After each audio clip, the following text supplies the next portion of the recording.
Hello everyone, welcome to my channel. I am so grateful to be in this platform. So grateful. And officially episode 2 of Get Motivated podcast. How awesome is that? We normally start journeys and along the way tunaanza kuchoka, but I know it is part of life.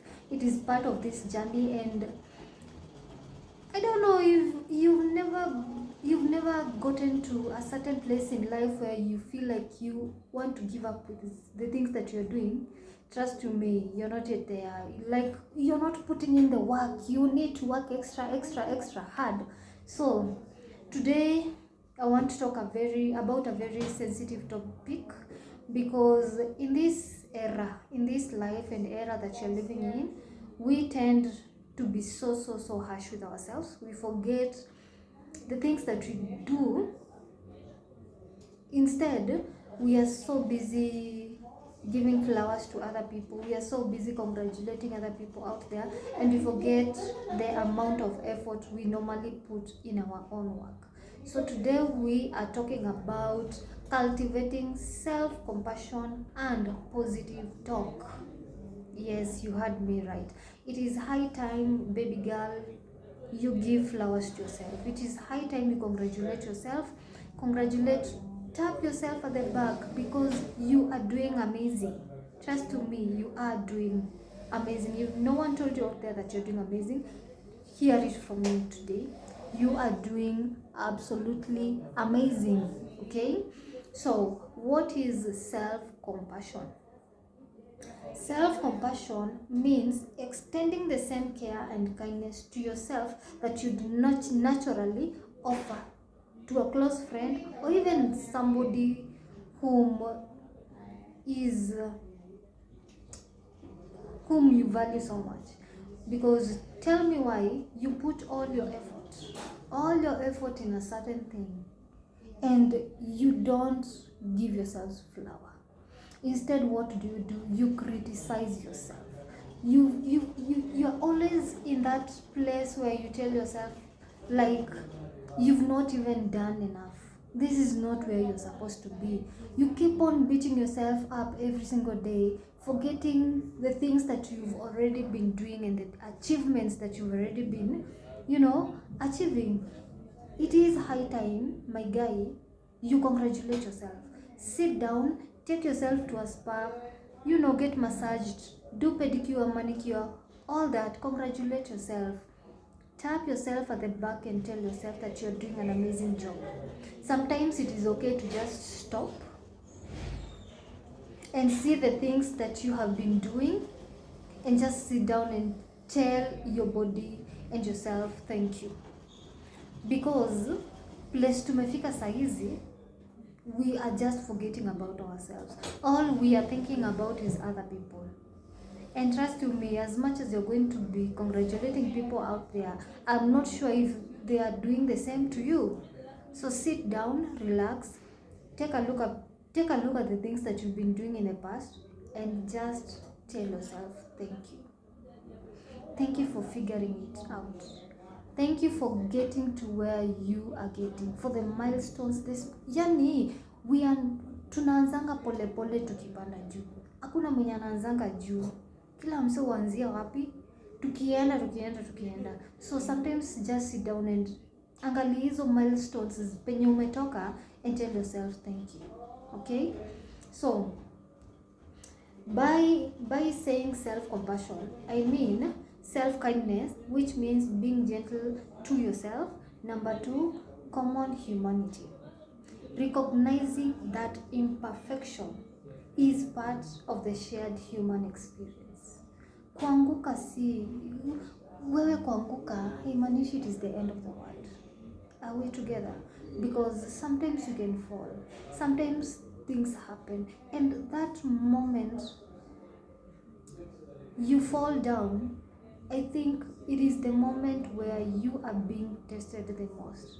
Because hiyo ndo time you're going to sit down and start regretting why you did a certain things. But in life, I normally say there is no point of regretting what you did, because you did it with a sober mind. What you should do instead is sit down, learn from your mistake, learn from your experiences, and do not repeat the same cycle again. Okay? But you beating yourself up and criticizing yourself because of the decisions that you made and it went south, it won't help.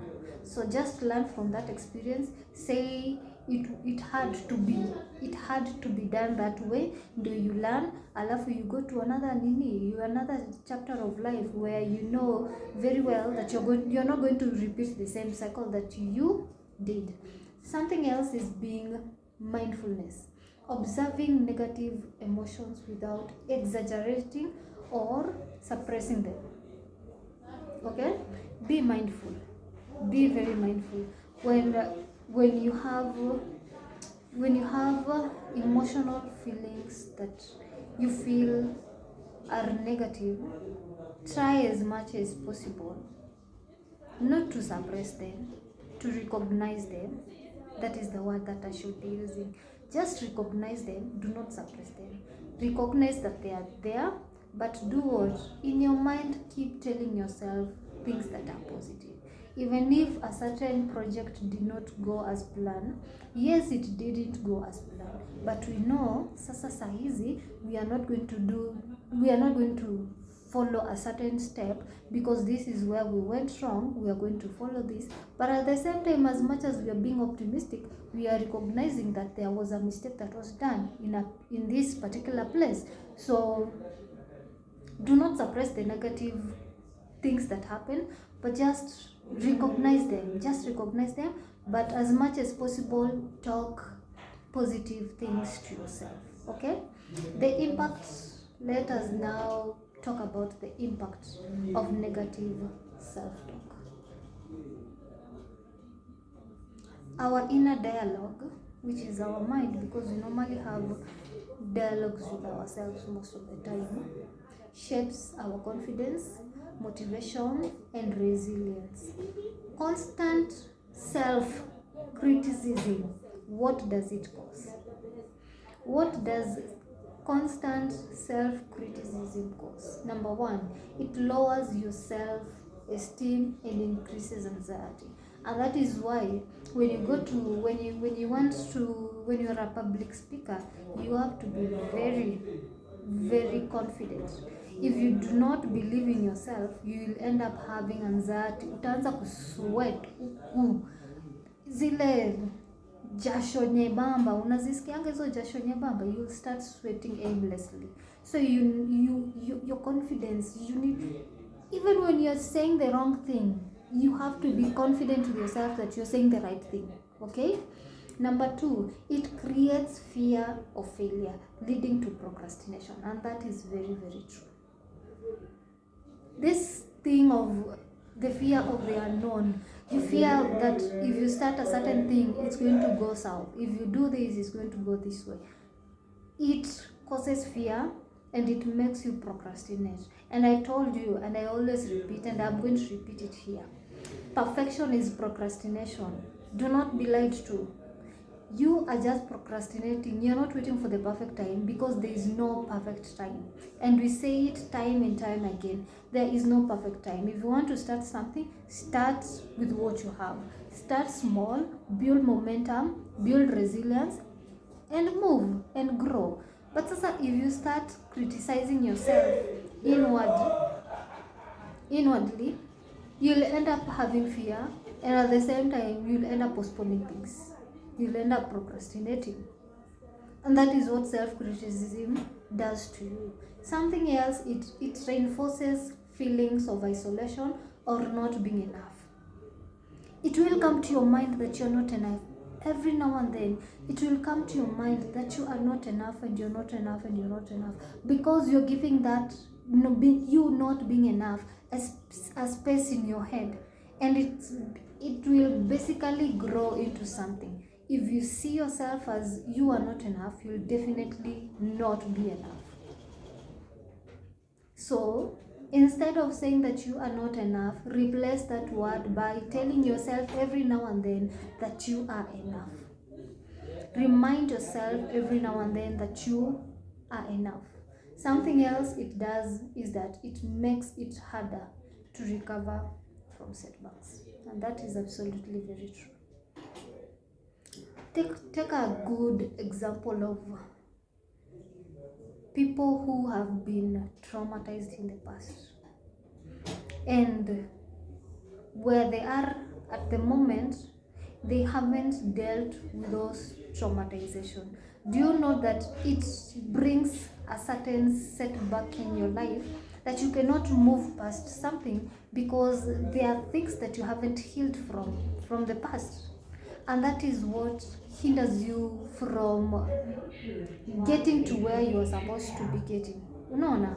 So you need to be very careful with, hata kama you went through the smallest thing, make sure you heal from that. And that is where we are always told, in a relationship you cannot go to the next relationship if you didn't heal from the last relationship, because itakuwa rebounds.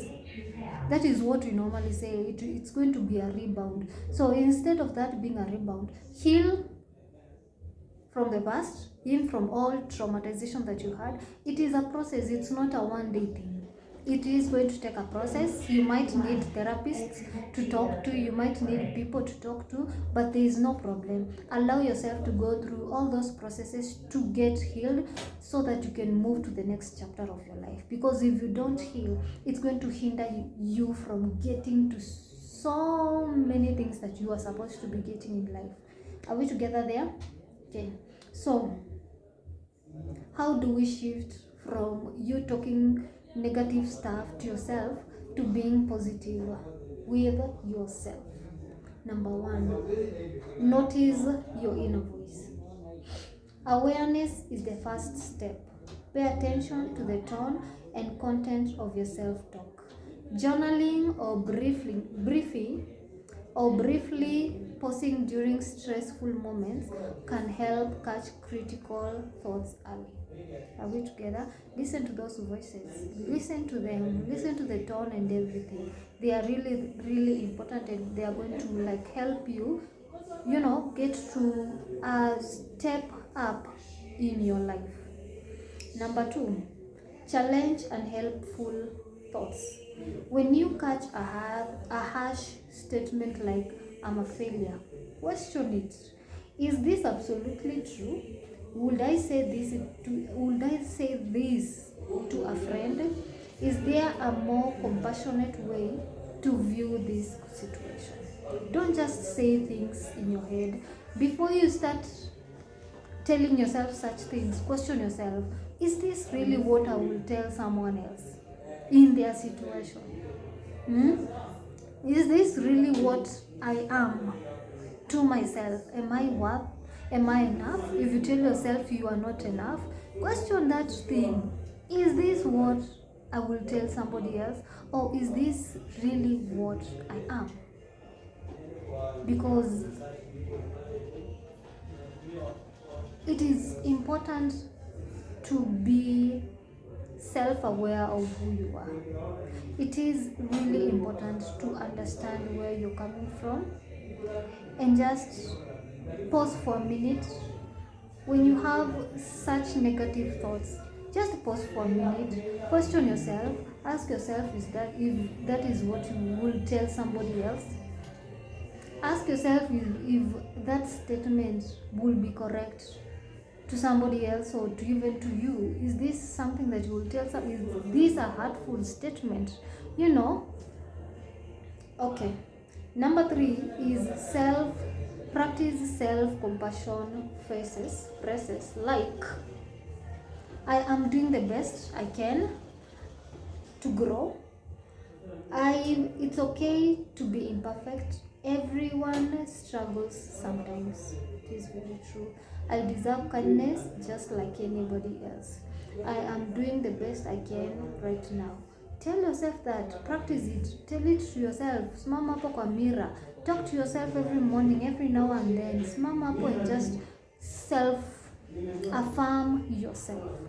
Don't just affirm others while you are suffering on behind the scenes. Hata wewe mwenyewe, self affirm yourself those words. Keep reminding yourself that you're doing the best, that you are worth, that you're intelligent, you are smart, you are coming up with great ideas, that you are attracting money, you're attracting the best people in the world. Practice self-compassionate. Number 4 is surround yourself with positivity. The media you consume and the people you interact with influence your mindset, which is very true. Engage with uplifting content, supportive communities, or friends who model healthy self-talk. The people you surround yourself with is very important. The kind of content that you consume is also really, really, really important. Understand this. If you consume a negative content, you are feeding yourself with negative things, and those are the kind of things that gets into your subconscious mind every now and then. You keep telling yourself that the first things that pops up out of your mind is something negative. So learn to listen to things that are uplifting, learn to listen to things that are motivating, listen to things that are even, they teach you something. Any content that is positive. You see, interact with people who affirm to themselves every now and then. Interact with people who are self-aware of themselves, who are bold enough to tell you that do not underestimate yourself. You see,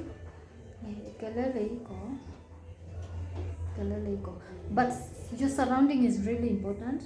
Your surrounding is really important. The kind of content you consume, the kind of people you interact with, they're really important. Try as much as possible to interact with people who are positive with themselves. Consume content which is positive and can, help you grow. So, what are the impacts of self-compassion? There are a couple of impacts, but I'm going to just, mention a few. Number 1, it reduces stress and anxiety. Number 2, improves emotional resilience. Number 3, increase motivation and willingness to try new things. That is very true. Strengthens relationship through greater empathy. And number 5, promote overall life satisfaction. Listen very carefully. It is really important to talk to yourself positively. Sometimes stop and sit down, look at yourself, look at the things that you've done, look at the milestones that you've already gotten, and clap for yourself. Even in the hardest moments, because there are those days that things are just not moving the way they're supposed to be moving. Instead of criticizing yourself and telling yourself that you're not enough, say that you are learning, and this is just a part of what was supposed to be done in your life, and that you are growing to be the best version of you, and you're working on yourself to be the best, to be also the best version of you. You see, and this is what I'm going to leave you with. You are your longest compassion in life. The way you speak to yourself matters deeply. By nurturing self-compassion and embracing positive self-talk, you're not just improving your mindset, you're changing the quality of your daily life. Okay, so I have come to the end of my video, and I hope you enjoyed this episode. And yeah, see you on the next episode. Please subscribe, comment, share. Let me know what you think about these videos, and if they're impacting you in any way, please leave a comment down below, and I'm gonna see you the next time I upload a new podcast. Thank you so much.